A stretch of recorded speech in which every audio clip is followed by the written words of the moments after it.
we just seen our example working in the last video, and let's have a quick little test again. I've cleared everything in Firebase, and let's just run through it again here just to make sure everything's working. So submit, first name must be entered. I keep clicking that. Please fill in this field. So you've got JavaScript and HTML client-side validation working. The pop-ups is from the JavaScript, and these little infos are from your HTML validation there, the required, telling you that you must have something in there. So Jack, again, let's go submit, keep testing here, and this, you know, you can document this, last name must be entered, and it won't let you pass. Even if I put in an email here, even if I try to put in an email, jreacher@gmail.com or something, click submit.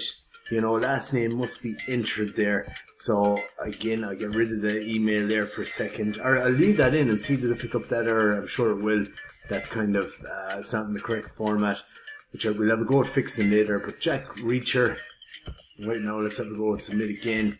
Please select a country, and again, please match that format request. That's the only thing I'm not happy with.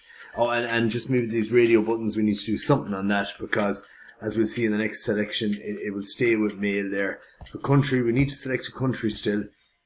Please select a country. And, you know, we're going to go for Ireland. Check some Ireland there. Submit. Please enter your query.